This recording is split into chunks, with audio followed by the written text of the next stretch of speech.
अस्सलाम वालेकुम दोस्तों, मैं आपको परफेक्ट वेब सॉल्यूशंस की तरफ से कंप्लीट ई कॉमर्स वेबसाइट इन लारावेल 5 की इस ट्यूटोरियल सीरीज़ में खुशामदीद कहता हूं। दोस्तों, मेरा नाम इमरान कासिम है और ये हमारा कंप्लीट ई कॉमर्स वेबसाइट इन लारावेल 5 की ट्यूटोरियल सीरीज़ का 8वां हिस्सा है, मतलब पार्ट 8 है। और आज के इस वीडियो ट्यूटोरियल में हम प्रोडक्ट को इंसर्ट करना सीखेंगे इनसाइड डेटाबेस, और इसके अलावा थोड़े से कैटेगरी से रिलेटेड कुछ बग्स हैं, कुछ उसके रिलेटेड कुछ प्रॉब्लम्स हैं, वो भी हम इस वक्त डिस्कस करेंगे इसमें और उनको सॉल्व करेंगे। तो इससे पहले कि मैं अपने इस वीडियो ट्यूटोरियल को स्टार्ट करूं, मैं आपसे रिक्वेस्ट करूंगा कि अगर आपने अभी तक मेरे चैनल को सब्सक्राइब नहीं किया तो काइंडली इसको सब्सक्राइब ज़रूर कर लें और साथ में मौजूद जो बेल का नोटिफिकेशन आइकन है उसको प्रेस करना मत भूलिएगा, ताकि आपको मेरी आने वाली हर नई वीडियो या सीरीज़ की नोटिफिकेशन मिलती रहे और आप उससे अप टू डेट रह सकें। Thank you very much. तो चलिए शुरू करते हैं इस वीडियो ट्यूटोरियल को।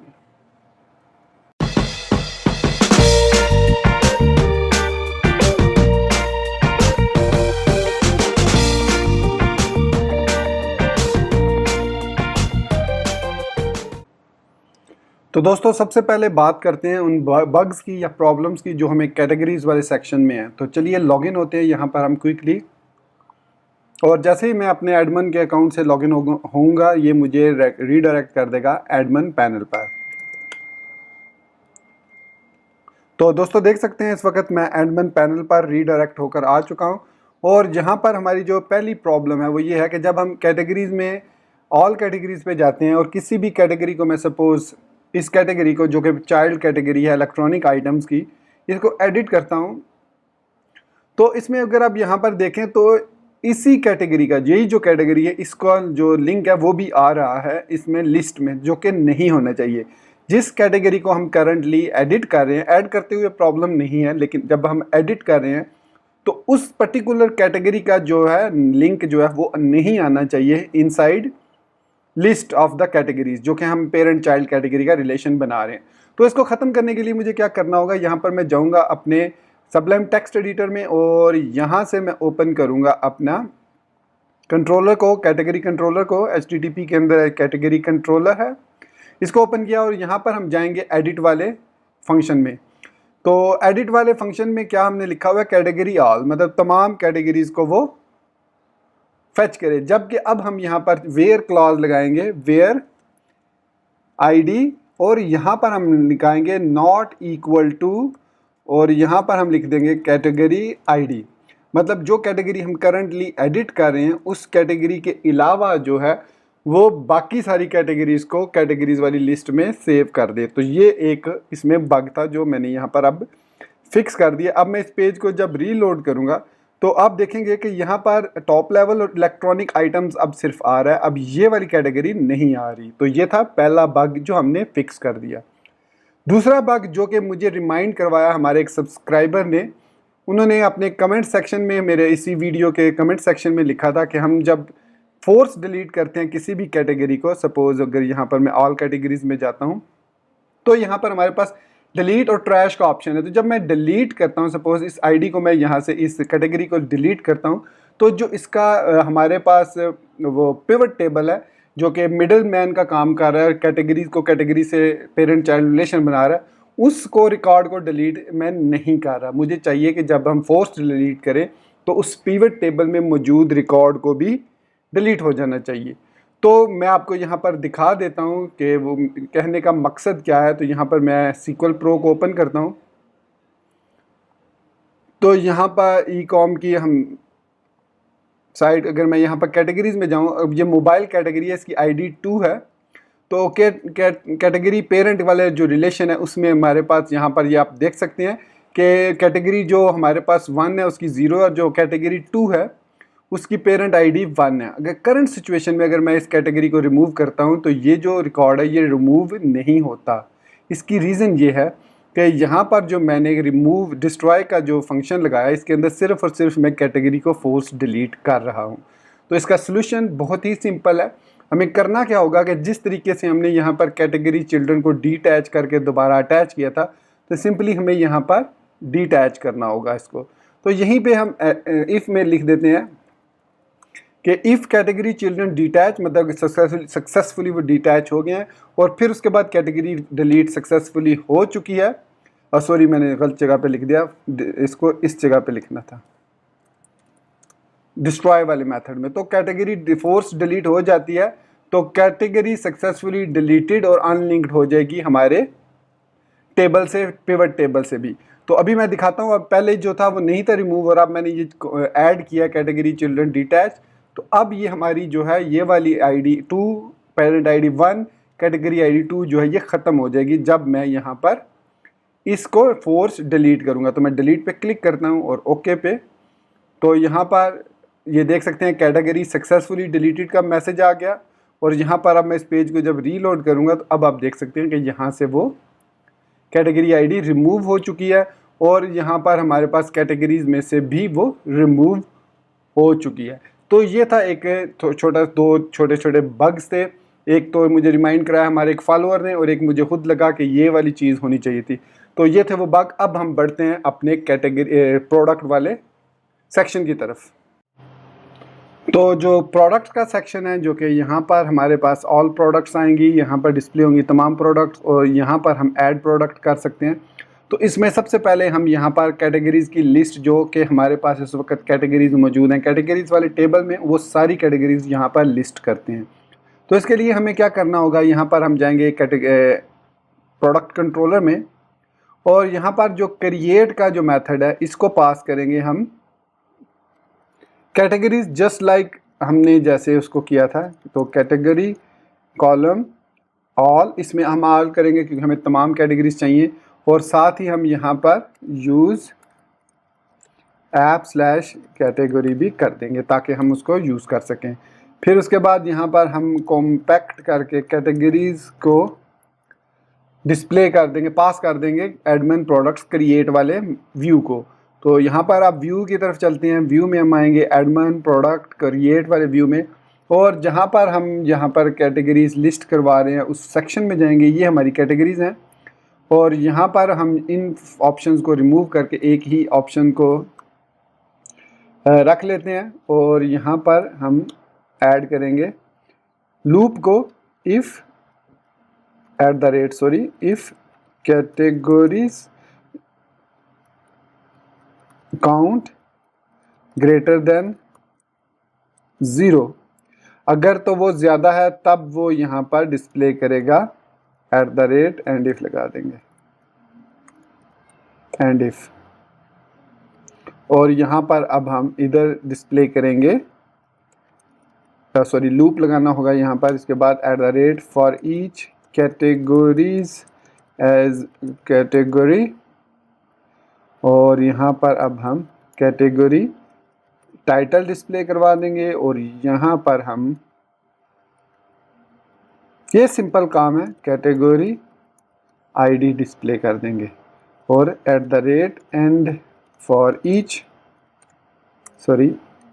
तो ये सेव किया, इसको रीलोड किया इस पेज को। तो आई एम श्योर अब यहाँ पर जो है हमारी ये देख सकते हैं एक ही कैटेगरी है इस वक्त, तो वो यहाँ पर हमारे पास आ रही है एक ही कैटेगरी। तो जितनी भी कैटेगरीज होंगी वो यहाँ पर आ जाएंगी और हम उनको फिर डाटाबेस में ऐड करेंगे। तो चलिए अब हम करते हैं इन सारी फील्ड्स को। सबसे पहले हम वैलिडेट करेंगे, वैलिडेट करने के बाद हम इनको डाटाबेस में इंसर्ट करेंगे। तो उस पर जाने से पहले मैं यहाँ पर चंद चीज़ें आपको बताता चलूँ कि ये जो हमारे पास एक्स्ट्रा ऑप्शंस हैं ये बेसिकली ऑप्शनल है, मतलब अगर आप इसको फिल नहीं करते तो इसमें कोई प्रॉब्लम भी नहीं होगी। उसके बाद हम देखते हैं कि कोई हमारी मिसिंग फील्ड्स हैं जो कि डाटाबेस में नहीं है। तो सपोज़ हम अगर प्रोडक्ट के टेबल में जाते हैं तो हमारे पास ID है, टाइटल है, डिस्क्रिप्शन है, प्राइस है, डिस्काउंट प्राइस है, थंबनेल है, ऑप्शंस है, क्रिएटेड ऐड, अपडेटेड ऐड और डिलीटेड। तो जो हमारे ये एक्स्ट्रा ऑप्शंस हैं वो आ जाएंगे इस ऑप्शन वाली फील्ड के अंदर। ये हम जेसन में डाटा इसके अंदर सेव करेंगे। तो हमारी जो मिसिंग फील्ड्स हैं वो ये हैं फीचर्ड आइटम जो कि हमने यहाँ पर फीचर्ड प्रोडक्ट का ऐड किया है। फिर उसके बाद हमारे पास कैटेगरी ID, हमें यहाँ पर मल्टीपल कैटेगरीज ID हैं तो डेफिनेटली हम इनको फिर सेव करेंगे पिवट टेबल में। तो यहाँ पर आप देख सकते हैं हमारे पास कैटेगरी प्रोडक्ट का भी पिवट टेबल है। तो इसके अंदर हमारे पास कैटेगरी ID आ जाएगी और फिर प्रोडक्ट ID आ जाएगी और उससे लिंक्ड जितनी भी कैटेगरी ID होंगी वो यहाँ पर ऑटोमेटिकली आ जाएंगी। तो इससे हमें यहाँ पर कैटेगरी ID का ऐड करने की ज़रूरत नहीं है प्रोडक्ट के अंदर। प्रोडक्ट के अंदर हमें यहाँ पर ऐड करने की ज़रूरत नहीं है। तो फीचर्ड आइटम हम ऐड करना चाह रहे हैं। तो इसके लिए मैं यहाँ पर टर्मिनल में आऊँगा। अब दोस्तों यहाँ पर मैं बताता चलूँ आपको कि हम अब यहाँ पर अपडेट करेंगे माइग्रेशन को, ना कि हम न्यू से माइग्रेशन क्रिएट करें और फिर उनको री रन करें। मैं यहाँ पर लिखूँगा PHP आर्टिसन मेक माइग्रेशन और लिखूँगा अपडेट, कौन सा टेबल है, प्रोडक्ट्स टेबल, और यहाँ पर minus table is equal to products लिख दूँगा। तो ये माइग्रेशन जो है ये क्रिएट हो जाएगी, सॉरी माइनस टेबल। तो यहाँ पर माइग्रेशन सक्सेसफुली क्रिएट हो चुकी है। डेटाबेस में जाएंगे हम, यहाँ पर माइग्रेशंस में जाएंगे और ये एंड पर माइग्रेशन क्रिएट हो चुकी होगी प्रोडक्ट टेबल की। और यहाँ पर अब हम ऐड करेंगे टेबल फीचर्ड, टेबल बूलियन, और ये होगा फीचर्ड, और इसमें हम डिफ़ॉल्ट दे देंगे 0, मतलब डिफ़ॉल्ट जो है वो 0 है, फीचर्ड आइटम नहीं है। और यहाँ पर हम अब लिख देंगे टेबल ड्रॉप कॉलम फीचर्ड। तो यहाँ पर अब हम ड्रॉप लिख देंगे।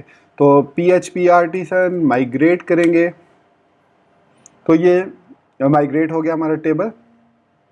और यहाँ पर अगर मैं इसको रीलोड करूँगा तो यहाँ पर अब आप देख सकते हैं फीचर्ड हमारा आइटम आ चुका है। तो ये फीचर्ड आइटम आप उठा के जहाँ पर भी रखना चाहें वो उसको वहाँ पर रख सकते हैं। तो खैर एनीवेज ये हमने अभी इसको एंड पे ऐड किया है, क्योंकि यहाँ पर मैंने आफ्टर या जो भी है वो ऐड नहीं किया। अगर हम यहाँ पर ऐड करते हैं डिफ़ॉल्ट 0 आफ्टर, और यहाँ पर मैं आफ्टर में दे देता हूँ ऑप्शंस।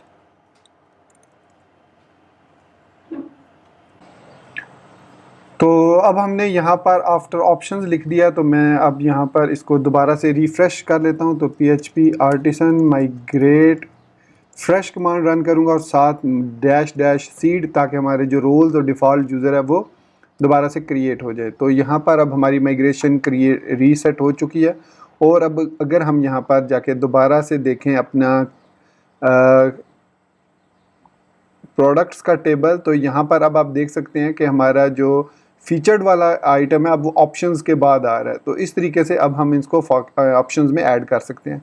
अब चलिए क्विकली 2 कैटेगरीज ऐड करते हैं, और यहाँ पर मैं 2 टॉप लेवल कैटेगरीज ऐड कर देता हूँ। चाहे आप यहाँ से ऐड कैटेगरी पे क्लिक कर सकते हैं। तो एक है इलेक्ट्रॉनिक आइटम्स की हम कैटेगरी बना लेते हैं, और ऐड इलेक्ट्रॉनिक आइटम्स हेयर, या जो भी आप लिखना चाहें। और ये हमारे पास एक पेरेंट कैटेगरी होगी, टॉप लेवल की कैटेगरी होगी। फिर इलेक्ट्रॉनिक आइटम्स में हमारे पास मोबाइल्स आ जाएंगे, फिर ऐड मोबाइल्स हेयर, इसमें आप तमाम किस्म के मोबाइल, आईफोन है, सैमसंग है, जो भी है उसको ऐड कर सकेंगे। और ये इलेक्ट्रॉनिक आइटम्स की चाइल्ड होगी, और इसका इलेक्ट्रॉनिक आइटम्स जो हैं ये पेरेंट्स में आ जाएगा। इसके बाद हम कंप्यूटर्स, तो ये भी इलेक्ट्रॉनिक आइटम्स हैं। तो इसको हम फिर इसके फर्दर हम 2 ऐड करते हैं, एक डेस्कटॉप कंप्यूटर्स और डेस्कटॉप कंप्यूटर्स, और ये अब हमारी पेरेंट कैटेगरी होगी कंप्यूटर्स की। तो इसको हम कंप्यूटर्स में ऐड कर देते हैं, ऐड कैटेगरी। फिर हम इसमें ऐड करेंगे लैपटॉप, और डेफिनेटली ये भी हमारे पास कंप्यूटर्स की कैटेगरी है। ठीक हो गया, ऐड कैटेगरीज। तो अब हमारे पास यहाँ पर काफ़ी कैटेगरीज ऐड हो चुकी हैं। तो ये हमारे पास तकरीबन 5 कैटेगरीज ऐड हो गई हैं। और जो कोड हमने लिखा था उसकी वजह से अब हम जब ऐड प्रोडक्ट में जाएंगे तो ये सारी कैटेगरी हमारी यहाँ पर अब नज़र आ रही हैं। और जो आप सिलेक्ट करना चाहें आप यहाँ से कैटेगरी उसको सिलेक्ट कर सकते हैं। तो इलेक्ट्रॉनिक आइटम्स को सिलेक्ट कर लें, डेस्कटॉप कंप्यूटर या मल्टीपल आप जो भी ऐड करना चाहें। अगर आपका इलेक्ट्रॉनिक आइटम है और वो लैपटॉप भी है तो यहाँ पर आप लैपटॉप को सिलेक्ट कर सकते हैं। अगर कंप्यूटर्स में है तो इस तरह कंप्यूटर्स को भी सिलेक्ट कर सकते हैं। तो इस तरीके से हम मल्टीपल जो कैटेगरीज हैं यहाँ पर ऐड कर सकेंगे। हमने फीचर्ड आइटम को भी ऐड कर दिया। तो अब हम चलते हैं स्टेप बाय स्टेप करते हैं इनकी वैलिडेशन और फिर इसको इंसर्ट करते हैं डेटाबेस के अंदर। अच्छा, तो इससे पहले कि हम इसको डाटाबेस को वैलिडेट या सेंड करें, तो यहाँ पर मैं बताता चलूँ कि ये हमारा जो स्टेटस वाला है ये भी पेंडिंग है, ये कॉलम नहीं है हमारा प्रोडक्ट के अंदर, ताकि हम सिर्फ वो प्रोडक्ट्स शो करें जिनका स्टेटस पब्लिश हो। तो इसको भी ऐड कर लेते हैं। तो यहाँ पर वापस मैं टर्मिनल पे आऊँगा, PHP आर्टिसन मेक माइग्रेशन और अपडेट, और इसमें अपडेट बल्कि मैं अपडेट का ऑलरेडी मैंने कॉलम बनाया हुआ है, या फिर PHP आर्टिसन मेक, बल्कि रहने दें इसको, मैं इसको इसके अंदर ही ऐड कर देता हूँ जो भी हमने अपडेट का माइग्रेशन अपडेट की बनाई थी, जिसमें हमने एक कॉलम ऐड किया था। तो डाटाबेस में जाएंगे, यहाँ पर माइग्रेशंस में जाएंगे, अपडेट प्रोडक्ट टेबल के अंदर, यहाँ पर मैं टेबल, और इसको मैं दे देता हूँ इसको बूलियन स्टेटस 0 या 1। 0 होगा पेंडिंग है, तो 1 होगा तो पब्लिश्ड है। तो डिफ़ॉल्ट जो है वो पेंडिंग में रख देते हैं, डिफ़ॉल्ट पेंडिंग, और इसको आफ्टर हम ऐड कर देते हैं फीचर्ड के, और इसी तरह इसको यहाँ पर टेबल ड्रॉप कॉलम, और यहाँ पर ऐड कर देते हैं स्टेटस। तो इसके बाद दोबारा से हमें यहाँ पर माइग्रेट करना पड़ेगा इसको। तो यहाँ पर PHP आर्टिसन अगर मैं माइग्रेट करूँगा, तो यहाँ पर वो कह रहा है कि नथिंग टू माइग्रेट, क्योंकि उस टेबल को हमने चूँकि उसी में ऐड किया, तो एक दफ़ा फिर हमें यहाँ पर इसको माइग्रेट फ्रेश करना पड़ेगा। माइनस सीड करेंगे तो हमारे जो रोल्स हैं, यूज़र है, वो दोबारा से एंटर हो जाएंगे। तो ये हमारा दोबारा से टेबल क्रिएट हो चुके हैं, और यहाँ पर रिफ़्रेश करने से हमारे पास स्टेटस भी यहाँ पर आ गया, और जो डिफ़ॉल्ट है उसमें फील्ड होगी वो 0 होगी जब रिकॉर्ड को हम इंसर्ट करेंगे। तो अब डेफिनेटली हमने फ्रेश किया तो हमारी तमाम कैटेगरीज भी यहाँ पर रिमूव हो चुकी हैं। तो चलिए मैं इनको क्विकली ऐड करके फिर वापस आता हूँ। तो मैंने कैटेगरीज ऐड कर ली हैं दोबारा से, और अब होपफुली हमारे पास यहाँ पर तमाम जो है वो कैटेगरीज आ रही होंगी जो हम ऐड प्रोडक्ट करेंगे। तो ये वाली तमाम कैटेगरीज आ रही हैं। हम यहाँ पर मल्टीपल कैटेगरी सेलेक्ट कर सकते हैं। अब एक और चीज़ मैंने जो मिस्टेक की है वो ये है कि क्रिएट प्रोडक्ट का जो हमारे पास व्यू है create.blade.php में, उसमें हमने कैटेगरी आईडी को सिंगुलर रखा है, क्योंकि ये एक मल्टीपल है, मतलब आप मल्टीपल कैटेगरी सेलेक्ट कर सकते हैं। तो इसको एज एन एरे हमने सेंड करना है। तो मेक श्योर कीजिए इसके यहाँ पर एरे का ये वाला आइकन लाजमी हो। उसके अलावा यहाँ पर मैंने जो एक्स्ट्रा ऑप्शंस में पहले यहाँ पर सिंगल कोट्स दिए थे, अगर आप मेरा लास्ट में वीडियो ट्यूटोरियल देखें तो उसमें यहाँ पर मैंने सिंगल कोट्स दिए थे, तो वो मैंने यहाँ से ख़त्म कर दिए, क्योंकि यहाँ पर नेम के अंदर सिंगल कोट्स की ज़रूरत नहीं होती, फिर वो डाटा जो है वो सही तरीके से फैच नहीं होता। तो इसको सेव करेंगे, और सेव करने के बाद मैं इसको एक दफ़ा रीलोड करता हूँ। अब मैं इसको डिफ़ॉल्ट कुछ वैल्यूज़ एंटर करता हूँ, जैसे कि मैं ऐड करता हूँ iPhone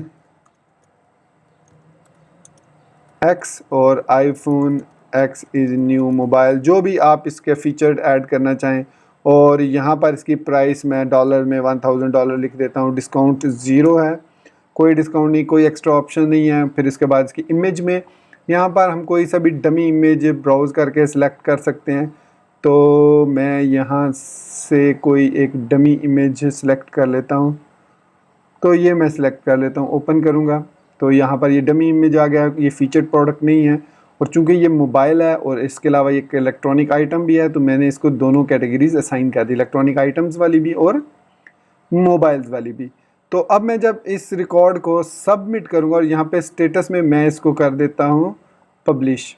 तो अब जब मैं ऐड प्रोडक्ट को क्लिक करूँगा तो मैं यहाँ पर डंप करना चाह रहा हूँ तमाम इन्फॉर्मेशन को, डाई एंड डंप, ताकि हम देख सकें कौन कौन सी फील्ड्स हैं, और फिर उन पर हम वैलिडेशन लगाएंगे। तो यहाँ पर मैं वापस आऊँगा अपने कंट्रोलर में, HTTP कंट्रोलर और प्रोडक्ट कंट्रोलर में,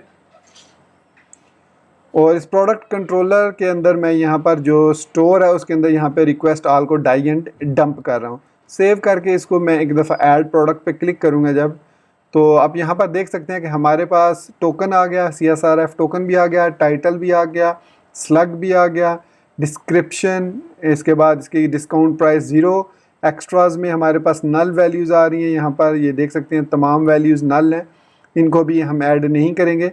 फिर इसके बाद ये सबमिट का बटन, फिर थंबनेल है, इसमें यहाँ पर हमारे पास इमेज का नाम आ रहा है, और यहाँ पर हमारे पास कैटेगरी आईडी आ रही है। तो ये हमारे पास देख लेंगे जो हमने 2 कैटेगरी सिलेक्ट की थी उन दोनों की आईडीज़ यहाँ पर हमारे पास आ रही हैं। हम इनको अटैच करेंगे। इसके अलावा मैं यहाँ पर नोट कर रहा हूँ कि एक मिस्टेक हो रहा है हमारे फॉर्म के अंदर। चूँकि हमने यहाँ पर इमेज ऐड किया हुआ है तो इन ENC टाइप हमने फॉर्म डाटा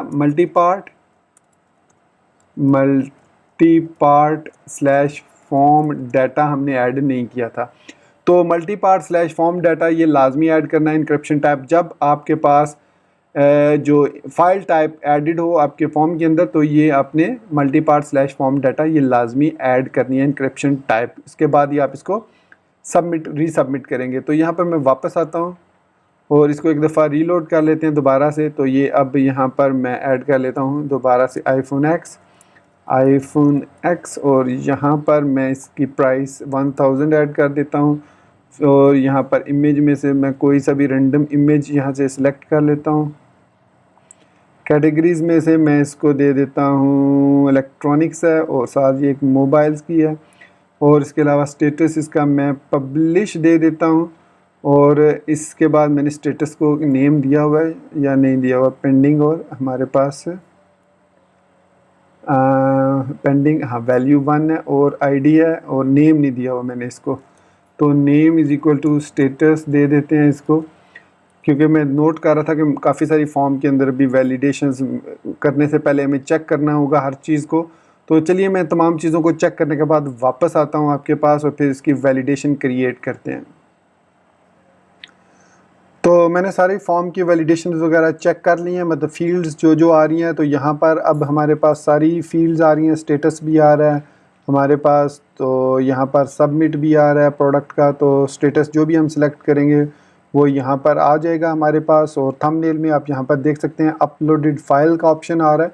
तो ये अब हमारे पास सारी फ़ील्ड्स हैं। इन फ़ील्ड्स को हमने वैलिडेट करना है थ्रू लारावेल वैलिडेशन। तो वैलिडेशन यहाँ पर मैंने डॉक्यूमेंटेशन को ओपन किया हुआ है। तो वैलिडेशन के लिए अब यहाँ पर हम यूज़ करेंगे सेपरेट क्लास। इससे पहले हमने कैटेगरीज़ के अंदर आपने देखा ही था कि डायरेक्टली हमने वैलिडेट किया था with in controller, category controller के अंदर हमने जब फॉर्म को ऐड किया था तो यहाँ पर रिक्वेस्ट को हमने वैलिडेट किया था। अब इसी वैलिडेशन को हमें दोबारा से, मैंने मिस्टेक एक और यहाँ पर की है कि मैंने इसको दोबारा से वैलिडेट नहीं किया। तो अपडेट में हमें दोबारा से इनको वैलिडेट करना ज़रूरी है। तो यहाँ पर मैं इसको दोबारा से वैलिडेट कर लेता हूँ। तो रिक्वेस्ट वैलिडेट टाइटल और स्लग को दोबारा से वैलिडेट भी कर लेते हैं। अब ये रिक्वेस्ट वैलिडेट है तो इसके लिए हम प्रोडक्ट, क्योंकि हमारे पास बहुत ज़्यादा फील्ड्स हैं, ऑलमोस्ट 10 to 15 फील्ड्स हैं, तो हर को सेपरेटली अगर हम यहाँ पर वैलिडेट करेंगे तो कोड जो है वो क्वाइट लॉन्ग हो जाएगा। तो इसके लिए हम अलग से एक क्लास बनाएंगे। तो यहाँ पर वैलिडेशन की मैं टैब पर मौजूद हूँ और इसमें यहाँ पर अगर हम नीचे आएँ तो हमारे पास क्रिएटिंग फॉर्म वैलिडेशंस का एक ऑप्शन होगा, form request validation, manually creating validators. तो ये हमारे पास मैनुअली क्रिएटिंग ये तरीका है मैनुअली। और इसके अलावा यहाँ पर फॉर्म रिक्वेस्ट वैलिडेशन के लिए हमें PHP आर्टिसन मेक रिक्वेस्ट और यहाँ पर उसका नाम देना होगा। तो यहाँ पर मैं आ जाता हूँ टर्मिनल पर और टर्मिनल में मैं यहाँ पर ऐड करूँगा क्लियर करके PHP आर्टिसन मेक रिक्वेस्ट और प्रोडक्ट। और इसमें यहाँ पर इसने लिखा है प्रोडक्ट स्टोर ब्लॉग पोस्ट, तो मैं लिख देता हूँ स्टोर प्रोडक्ट्स या प्रोडक्ट, क्योंकि एक टाइम पे तो हम एक ही प्रोडक्ट स्टोर करेंगे। तो ये हमारे पास ऐप के अंदर HTTP के अंदर यहाँ पर एक रिक्वेस्ट का फ़ोल्डर क्रिएट करेगा और रिक्वेस्ट के फ़ोल्डर के अंदर हमारी स्टोर रिक्वेस्ट। और यहाँ पर हमारे पास जो डिफ़ॉल्ट है ये रिक्वेस्ट जो है फॉर्म रिक्वेस्ट से एक्सटेंड हो रही है और इसमें यहाँ पर हमारे पास एक ऑथोराइज़ है। तो ये रिटर्न फॉल्स कर रहा है, लेकिन अगर ऑथोराइज़ होगा तो इसको रिटर्न ट्रू करना चाहिए। और यहाँ पर हमारे पास सारे हम रूल्स को डिफ़ाइन करेंगे जो हमने यहाँ पर कॉपी किए हैं। तो टाइटल को, स्लग को, तो यहाँ पर मैं लिख लेता हूँ टाइटल और रिक्वायर्ड अभी एक लिख लेते हैं रिक्वायर्ड, फिर उसके बाद स्लग रिक्वायर्ड, फिर उसके बाद हमारे पास डिस्क्रिप्शन। तो मैं इसको एक दफ़ा लिख लेता हूँ फिर मैं वापस आपकी तरफ आता हूँ। तो मैंने जो रिक्वायर्ड रूल जो है वो सारी फील्ड्स के लिए सेटअप कर लिया है। यहाँ पर title, slug, description, status, category ID, price के लिए मैंने एक फील्ड जो है वो सबके लिए रिक्वायर्ड रख दी। अगर आप इसके अलावा कोई और वैलिडेशन रूल यूज़ करना चाहें तो आप यहाँ पर लारावेल के वैलिडेशन में टैब में आएंगे तो यहाँ पर आपके पास काफ़ी सारे अवेलेबल वैलिडेशन रूल्स हैं। आप जिसको भी यूज़ करना चाहें यहाँ से आप उसको ईज़िली यूज़ कर सकते हैं। जैसे हमारे पास इमेज है तो माइम टाइप, हम इमेज पे इसको लगाएंगे, इसको चेक करेंगे जब हम इमेज को वैलिडेट करेंगे। इमेज को बेसिकली हम यहाँ पर वैलिडेट नहीं कर रहे बल्कि उसको हम वैलिडेट करेंगे इसकी वैलिडेशन होने के बाद हम इमेज को वैलिडेट करेंगे, क्योंकि इमेज भी हमारे लिए रिक्वायर्ड, इमेज जो थंबनेल है वो रिक्वायर्ड है। तो हम यहीं पे चले, खैर जो हमने जो थंबनेल है वो भी हमारे लिए रिक्वायर्ड है, हम यहीं पे लगा देते हैं उसको भी, थंबनेल रिक्वायर्ड। और यहाँ पर आप इस पाइप साइन या आप कॉमा के साथ इसको सेपरेट करके आप मल्टीपल, जैसे रिक्वायर्ड है, इसके बाद मैं यहाँ पर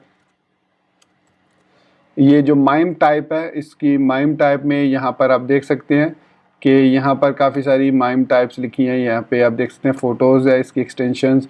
मैं इसको कॉपी कर लेता हूँ और इसको यहाँ पर पेस्ट कर देता हूँ, माइम्स जेपेग। और इसके बाद इसके अलावा इस पर और भी कोई भी माइम टाइप में लगाना चाहूँ तो यहाँ पर मीन लेंथ है, इसका साइज़ है, उसके बाद साइज़ है, इसका साइज़ कितना मैक्सिमम होना चाहिए, मतलब साइज में values the field under validation must have a size matching the for string data value correspond to the number of characters, for numeric data value correspond to a given integer value, for an array size corresponding to the count of the array, for file size corresponding to the file size in kilobytes. तो अगर file के लिए हम यहाँ पर size का parameter use करेंगे और यहाँ पर मैं 1024 लिखता हूँ तो इसका मतलब है 1024 किलो बाइट।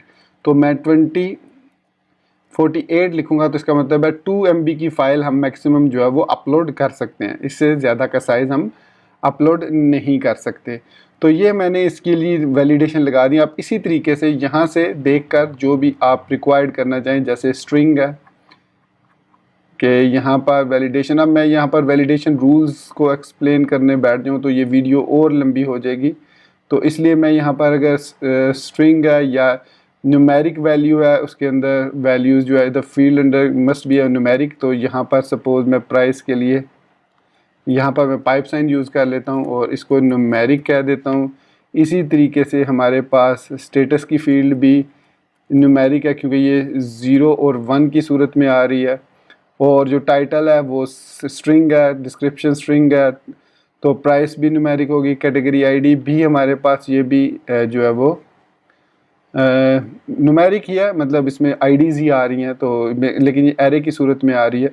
तो कैटेगरी आईडी के इस पे भी हमने ये वैलिडेशन रूल्स लगा ली। अब चलिए हम इसको डेटाबेस को इंसर्ट करते हैं, इस रिकॉर्ड को इंसर्ट करते हैं डेटाबेस में।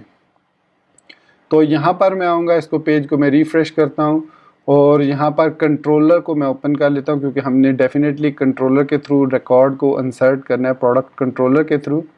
तो यहाँ पर हमारी वैलिडेशन जो है वो स्टोर के मेथड में हम यूज़ कर रहे हैं स्टोर प्रोडक्ट का, तो ये इसको वैलिडेट करेगा तमाम चीज़ों को। तो उसके बाद अब हम यहाँ पर लिखते हैं, यहाँ पर सबसे पहले हम लेंगे फ़ाइल का जो हमने थंबनेल अपलोड किया है उसका नेम लेंगे। अब ये नेम चूँकि अब इसके 2-3 तरीके हैं कि हम नेम को रैंडमली एक नेम स्ट्रिंग में जनरेट कर दें ताकि हमारा जो डेटाबेस में रिकॉर्ड सेव हो वो यूनिक हो, क्योंकि मे भी कुछ यूज़र सेम नेम से फाइल्स अपलोड कर सकते हैं। अगर हम ओरिजिनल फाइल नेम के नाम से सेव करेंगे तो उसमें प्रॉब्लम हो सकती है। तो इसका सबसे जो बेस्ट सोल्यूशन इसका सबसे बेस्ट सोल्यूशन यही है हमारे पास कि हम उस इमेज को एज अ यहाँ पर एक यूनिक आइडेंटिफाइड टाइम के हिसाब से दे देंगे। तो मैं थंबनेल उसका name is equal to request thumbnail और उसके बाद उसका जो भी मैं इसको नाम देना चाहूँ तो मैं चलिए सपोज मैं इसको टाइम दे देता हूँ। तो यहाँ पर इसको अगर मैं एको करता हूँ थंबनेल को, तो हमारे पास फ़िलहाल मैं जो इसको कर देता हूँ रिक्वेस्ट, ताकि ये अभी मैं इसको चेक नहीं करना चाह रहा, सिर्फ आपको दिखाना चाह रहा हूँ कि जो फाइल नेम है सॉरी हमने लिख दिया, थंबनेल लिखना था। तो यहाँ पर आप देख सकते हैं कि हमारे पास एक रैंडम जो करंट डेट टाइम स्ट्रिंग है वो आ रहा है। तो इस तरीके से हम इसको स्टार्ट पे उसका फाइल नेम भी ले सकते हैं, जैसे कि हम ले सकते हैं इस तरीके से रिक्वेस्ट फाइल रिक्वेस्ट थंबनेल, क्योंकि हमने उसका नाम थंबनेल रखा था, थंबनेल, और इसके बाद original client name dot time. तो इसको रीलोड करते हैं तो वो कह रहा है ओरिजिनल किस पर, ओरिजिनल, सॉरी ओरिजिनल नहीं है ये, सॉरी गेट क्लाइंट नेम है। I think get client original name, I think ये है फंक्शन जो कि, एक मिनट मैं इसको देख। तो एक्चुअली हो ये रहा था, प्रॉब्लम ये हो रही थी कि मैंने फ़ाइल को तो सिलेक्ट किया ही नहीं था, तो इसकी वजह से वो जो है वो फ़ाइल यहाँ पर आ ही नहीं रही थी। तो मैं वापस यहाँ पर बैक पे जाता हूँ और यहाँ से एक फ़ाइल सिलेक्ट करते हैं हम, और ऑफ कोर्स वो फ़ाइल वैलिडेट होगी हमारे स्टोर प्रोडक्ट की मदद से। तो फ़िलहाल मैं उसको एज इट इज़ लोड कर रहा हूँ यहाँ पर वैलिडेशन के बगैर, जस्ट टू शो यू कि मैं करना क्या चाह रहा हूँ यहाँ पर स्टोर के मेथड में। तो यहाँ पर मैं अब क्या करूँगा, सबसे पहले उसका नेम लूँगा। तो नेम लेने के लिए हमें लिखना पड़ेगा this thumbnail get client original name. तो ये उसका नाम विद एक्सटेंशन हमें शो कर देगा। तो हमने जो नेम लेना है उसका वो सिर्फ़ और सिर्फ मतलब विदाउट एक्सटेंशन लेना है हमने उसका नेम। तो यहाँ पर हम सिंपली क्या करते हैं, यहाँ पर इसको एक्सटेंशन ले लेते हैं एक वेरिएबल को, और यहाँ पर क्या रिक्वेस्ट थंबनेल, और यहाँ पर लिखेंगे फिर हम get client original extension, I am sure यही है। तो इसमें हमारे पास अगर मैं एको करूँगा एक्सटेंशन को, तो जो फाइल भी हमने अपलोड की है यहाँ पर ऐड करेंगे, जो भी फाइल हम, एक मिनट इसको मैं एक दफ़ा पेज को रिफ़्रेश कर लूँ और यहाँ से मैं सिलेक्ट करता हूँ कोई भी फाइल को। तो इसको मैं अब ऐड प्रोडक्ट करता हूँ। तो यहाँ पर अब आप देख सकते हैं कि उसकी एक्सटेंशन आ रही है लेकिन डॉट साथ नहीं आ रहा, तो हमें डॉट को भी ऐड करना होगा। तो यहाँ पर मैं इसको एक्सटेंशन डॉट इस तरीके से कर देता हूँ ताकि हमारे पास यहाँ पर जो है वो डॉट जेपेग, ये वाली एक्सटेंशन हमारे पास अब डॉट जेपेग उसकी एक्सटेंशन आ गई है। इसके बाद अब इसका जो नेम होगा, हम वो नेम कुछ इस तरीके से बनाएंगे कि request thumbnail get client original original name, और उससे पहले हम यहाँ पर लगा देंगे बेस नेम, और यहाँ पर कॉमा देकर उसको हम बता देंगे कि यहाँ से वो एक्सटेंशन को रिमूव करके हमें जो उसका नेम है वो दे दे, और उसके साथ हम उसको डॉट कर देंगे टाइम के साथ, जो भी करंट टाइम होगा उसको साथ वो उसके अटैच कर देगा। और फिर एक दफ़ा हमारे पास जो नेम बनेगा वो होगा नेम डॉट एक्सटेंशन। अब बेसिकली मैंने किया क्या कि मैंने सबसे पहले एक्सटेंशन में उस फाइल जो हमने अपलोड किया है थंबनेल, उसकी एक्सटेंशन यहाँ पर इस एक्सटेंशन वेरिएबल में सेव की। फिर नेम वेरिएबल में मैंने उसका नेम लिया विदाउट एक्सटेंशन, और उसके साथ हमने ऐड कर दिया टाइम को। तो हमारे पास अब जो नेम के अंदर होगा वो उसका फुल नेम होगा विदाउट एक्सटेंशन, और साथ उसके टाइम जो है वो अटैच हो जाएगा, जो भी करंट टाइम होगा जब वो फाइल अपलोड हुई होगी। फिर मैंने नेम को दोबारा इनिशियलाइज़ किया और उसके बाद नेम को दोबारा लेते उसके साथ डॉट एक्सटेंशन लगा दिया। तो अब ये जो एक्सटेंशन में हमने जो भी एक्सटेंशन ली थी, जो उस फाइल की एक्सटेंशन थी, वो इस नेम के वेरिएबल में हमारे पास आ जाएगी। अब अगर यहाँ पर मैं एको नेम करता हूँ तो हमारे पास जो रिवाइज्ड नेम होगा उस फाइल का वो यहाँ पर आ जाएगा। आप देख सकते हैं ब्लॉग पोस्ट फीड इमेज, और उसके बाद उसका जो करंट टाइम है डॉट जेपेग। तो इस तरीके से हमारी जो कन्फ्लिक्शन है वो उसके साथ वो ख़त्म हो जाएगी। हमारा जो इमेज होगा उसके वो कन्फ्लिक्ट नहीं करेगा किसी दूसरे यूज़र के साथ अगर वो सेम नेम से इमेज को अपलोड करता है। तो ये यहाँ तक था इमेज को हैंडल करने का। After the request has been approved, तो मैं यहाँ पर अब इसको स्टोर प्रोडक्ट कर देता हूँ और इसको एज इट इज़ रहने देता हूँ। चूँकि हमने इस नेम को डेटाबेस में इंसर्ट करना है, तो यहाँ पर अब हम क्रिएट करेंगे क्योंकि वैलिडेशन तो हमने लगा दी। अब यहाँ पर हम यहाँ पर इसको क्रिएट कर लेते हैं पूरे रिकॉर्ड को और उसको सेव करते हैं उसके अंदर डेटाबेस के अंदर। तो यहाँ पर मैं इसकी एरे बना लूँगा जिस तरीके से हमने डेटाबेस में इंसर्ट किया था।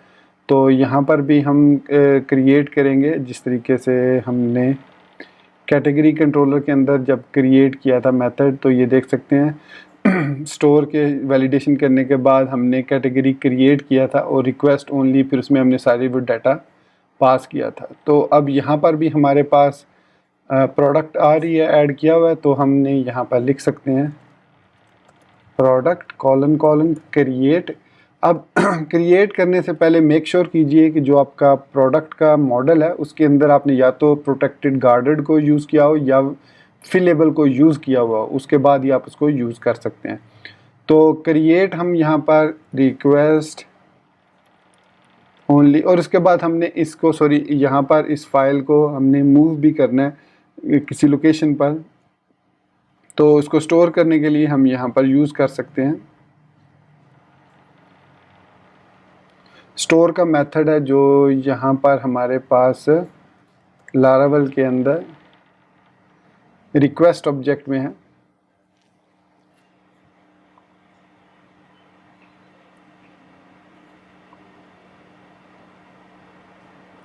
तो यहाँ पर अब हम यहाँ पर इसको सेव कर सकते हैं।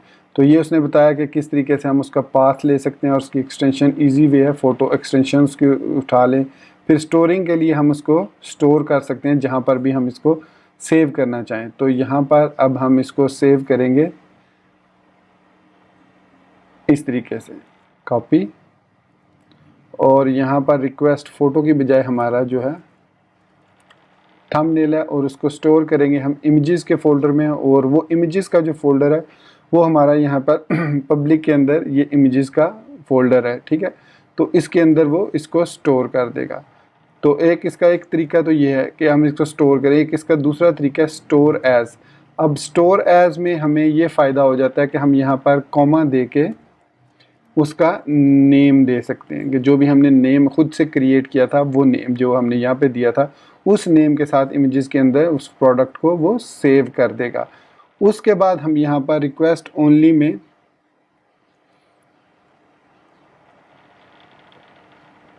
यहाँ पर अब हम सेव करेंगे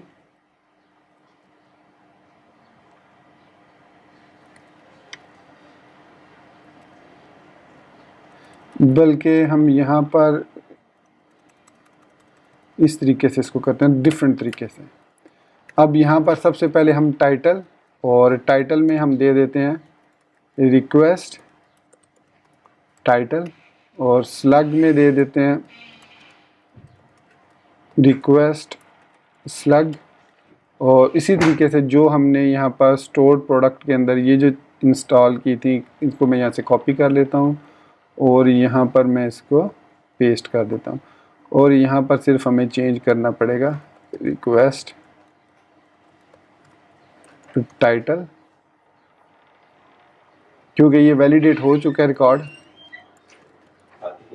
स्लग रिक्वेस्ट डिस्क्रिप्शन, और यहाँ पर अब हमने सेव करना है उसका नेम।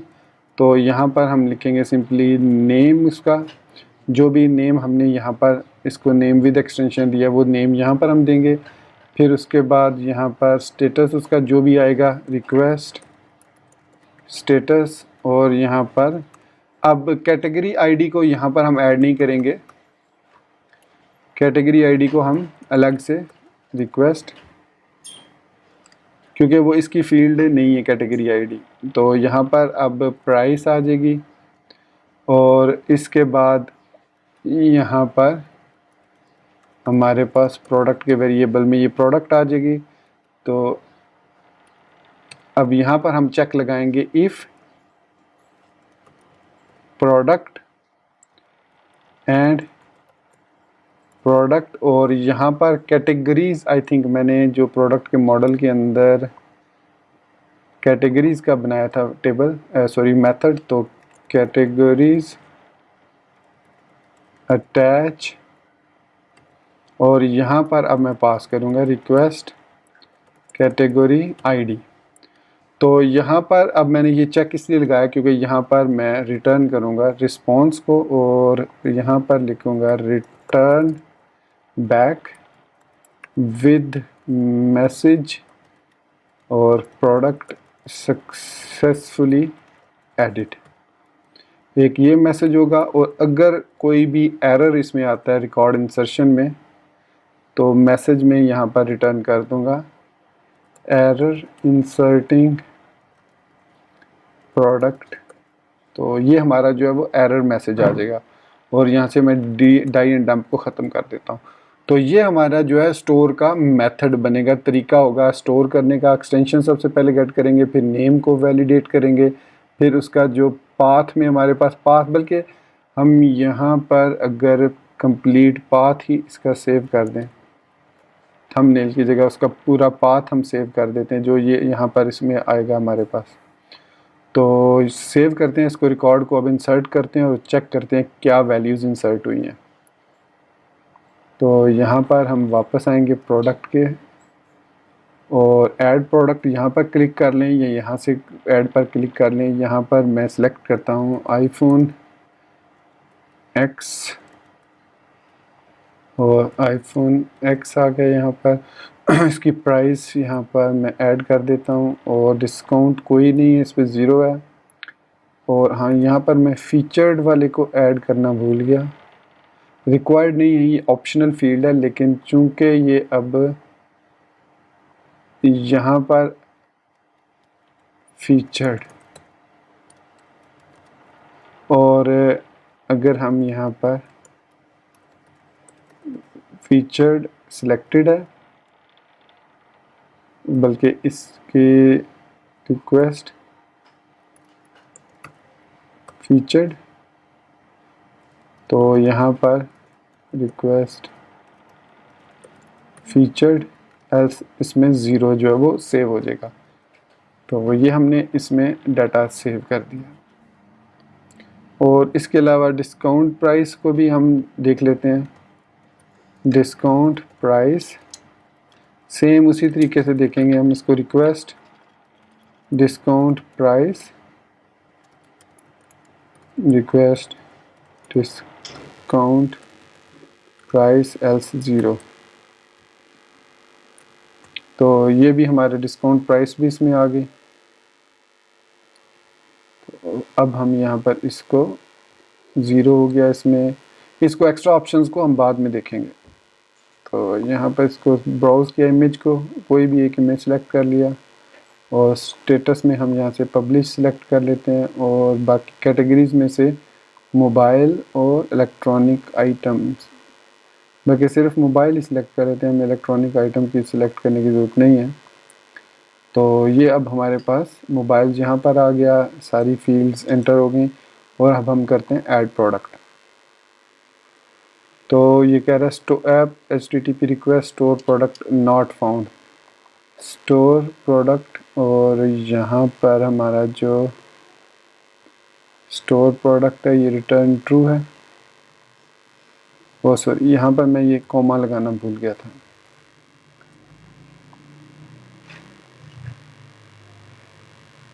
तो method validate required mind does not exist, इसको इस तरीके से, हाँ चूँकि यहाँ पर वो हम साइजेस यूज़ कर रहे हैं कॉमा सेपरेटेड, तो इस तरीके से इसको वैलिडेट करते हैं। तो ये कह रहा है द थंबनेल मस्ट बी 2048, तो यहाँ पर मैं इसको दे देता हूँ min 10 एंड मैक्स, बल्कि सिंपल मैक्स दे देता हूँ 20, 48 और मैक्सिमम साइज़, क्योंकि साइज़ का मतलब है कि वो एग्जैक्टली उतना ही साइज़ होना चाहिए। तो मैं यहाँ पर कुछ प्रोडक्ट को ऐड कर देता हूँ दोबारा से। तो यहाँ पर मोबाइल्स और इसको मैं कर देता हूँ ऐड। तो यहाँ पर अब कह रहा है column not for unknown column slug. I think slug मैंने ऐड किया था डेटाबेस के टेबल में। लेट मी सी।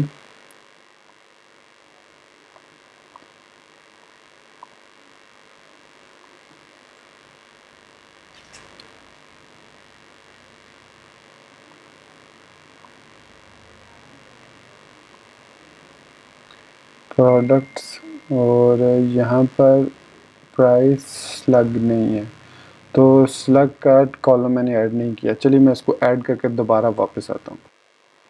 तो मैंने यहाँ पर एक न्यू माइग्रेशन क्रिएट कर ली जिसमें मैंने स्लग को एज अ फील्ड ऐड कर दिया। और ये माइग्रेशन यहाँ पर आपको मिल जाएगी हमारे डेटाबेस के अंदर, माइग्रेशन के फोल्डर के अंदर, add slug column to product. तो यहाँ पर अब मैं इसको चेक कर लेते हैं पहले कि ये यहाँ पर ये स्लग की फील्ड आ गई है। ठीक है, अब मैं इसको रीलोड करता हूँ। अब वो कह रहा है कि discount does not have default value. तो यहाँ पर हमारे पास, हमने इसको नलेबल नहीं रखा डिस्काउंट वाली फील्ड को, तो यहाँ पर प्रोडक्ट के अंदर डिस्काउंट